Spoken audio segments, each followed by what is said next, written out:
E os filisteus resolveram devolver a Arca da Aliança. Lendo e explicando a Bíblia Sagrada, 1 Samuel capítulo 6, sejam bem-vindos, paz seja convosco. Eu indico todos os dias, antes de começar a live, a Bíblia Palavra-Chave, uma Bíblia de estudos. Caso você queira adquirir uma, tem um link no Mercado Livre aqui abaixo na descrição desse vídeo. Como nós estamos falando da Arca da Aliança, desde o capítulo 4 ela foi levada, nós indicamos esse livro de Rubem Amorese, cujo título é Icabode, da mente de Cristo à consciência moderna. Um dos melhores livros que eu já li, também indico para você. Tem um link aqui, caso você queira adquirir Icabode. Vamos lá para a leitura de hoje? Havendo, pois, estado a arca do Senhor na terra dos filisteus 7 meses, passou por várias cidades, eram 5 príncipes, cada um representa o nome de uma cidade, como Gaza, Ecrom e etc. E durante 7 meses eles só sofreram, porque não se pode mexer com as coisas sagradas. Os filisteus chamaram os sacerdotes e os adivinhadores, sacerdotes pagãos, tá?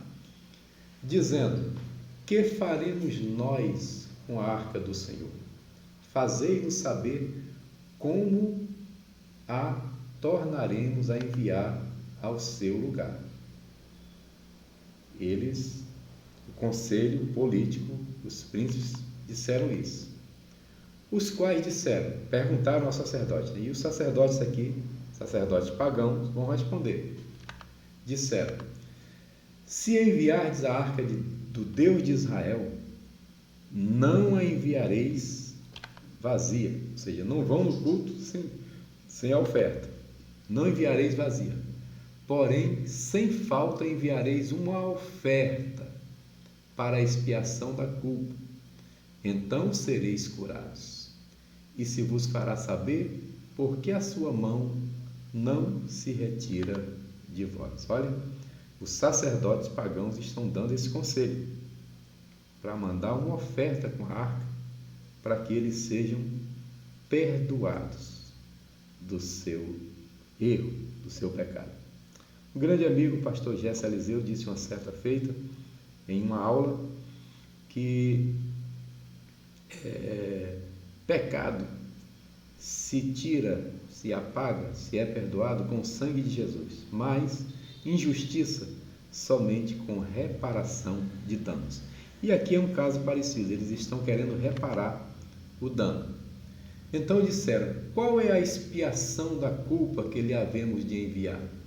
E disseram os sacerdotes pagãos, os magos, segundo o número dos príncipes dos filisteus, 5 hemorroidas de ouro e 5 ratos de ouro, porquanto a praga é uma mesma sobre todos vós e sobre todos os vossos príncipes. Ou seja, para cada uma das 5 cidades onde a arca chegou, tinha a praga de hemorroidas e de ratos. Fazei, pois, umas imagens das vossas hemorroidas e dos vossos ratos, que andam destruindo a terra, e dai glória ao Deus de Israel. Porventura aliviará a sua mão de cima de vós, e de cima do vosso Deus, e de cima da vossa terra. Ou seja, porventura ele aceitará. Pode ser que ele não aceite, tá? Versículo 6.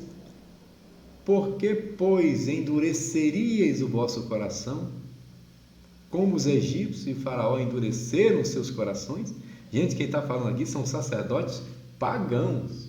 Parece que eles assistiam a live, lendo e explicando a Bíblia Sagrada, do pastor João Neves. Olha como eles falam: vocês porventura não sabem que Faraó endureceu seus corações, né, e os egípcios? Porventura, depois de os haver tratado tão mal, Faraó, os não deixaram ir e eles não se foram? Vocês estão pensando que vai ser diferente com vocês? Agora, pois, tornai e fazei-vos um carro novo, e tomai 2 vacas com crias, sobre as quais não tenha subido julgo, e atai as vacas ao carro, e tirai delas os seus bezerros, e levai-os para casa. Olha só o teste que eles fizeram. Então tomai a arca do Senhor e ponde-a sobre o carro e colocai no cofre, ao seu lado.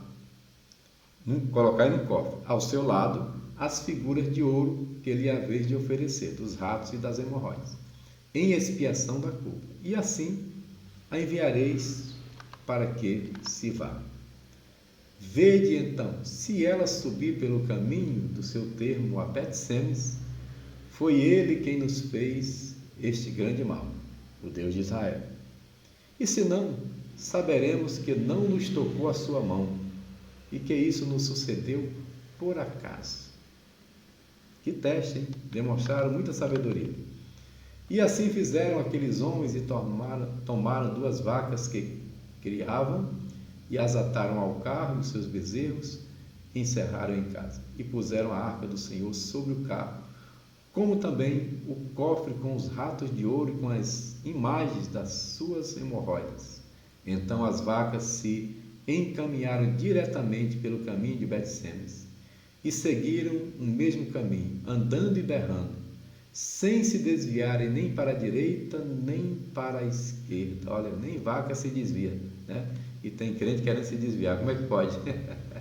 Não se desviaram nem para a direita nem para a esquerda, e os príncipes dos filisteus foram atrás delas até o termo de Bet-Semes. Veja bem, minha gente, o normal aqui seria que essas vacas voltassem para os seus bezerros. Uma mãe e um animal, mesmo sendo um animal racional, jamais abandona seus filhotes, somente numa situação que seja uma intervenção divina. E aqui elas deixaram os filhotes e seguiram na direção de Bet-Semes, como eles previram. E andavam os de Bet-Semes fazendo a cega do trigo no vale. E levantando seus olhos, viram a arca, e vendo-a, se alegraram. E o carro veio ao campo de Josué, o Bet-Semita, e parou ali, onde havia uma grande pedra. E fenderam a madeira do carro e ofereceram as vacas ao Senhor em holocausto. Eita, churrasco abençoado para quem estava lá, né? E os levitas desceram a arca do Senhor, como também o cofre que estava junto a ela, em que estavam os objetos de ouro, e puseram-nos sobre aquela grande pedra. E os homens de Bet-Semes ofereceram holocaustos e sacrifícios ao Senhor no mesmo dia. E, vendo aquilo, os 5 príncipes dos filisteus voltaram para Ecrom no mesmo dia. Ecrom aqui estava como se fosse a capital, e eles voltaram para Ecrom no mesmo dia, dizendo: foi o Deus de Israel mesmo que pesou a sua mão sobre nós.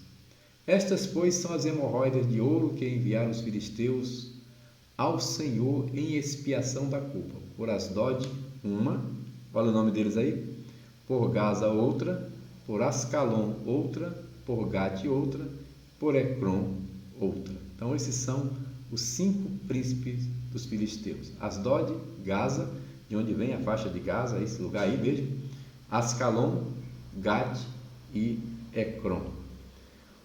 Como também os ratos de ouro, segundo o número de todas as cidades dos filisteus, pertencentes aos 5 príncipes, desde as cidades fortificadas até as aldeias, e até Abel, a grande pedra sobre a qual puseram a arca do Senhor, ainda está até ao dia de hoje. Eu cortei aí, está cortado. Até o dia de hoje, no campo de Josué, o Bet-Semita. 19. E o Senhor feriu os homens de Bet-Semes, porquanto olharam para dentro da arca do Senhor. Feriu do povo 50.070 homens. Então o povo se entristeceu, porquanto o Senhor fizera grande estrago entre o povo. Observe que desde que a arca saiu do lugar em Siló, só coisas ruins vêm acontecendo por onde ela passa, porque não são dignos de ter a arca do Senhor.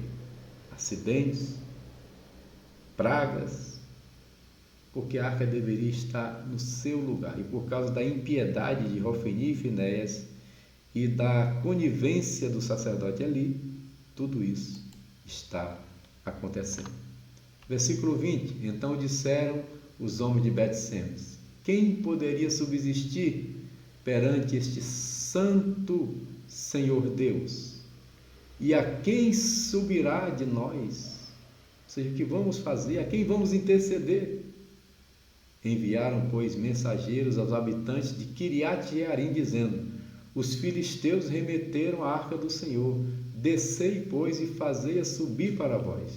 Ou seja, ninguém queria mais ficar com a arca, pois onde ela chegava, causava muitos danos.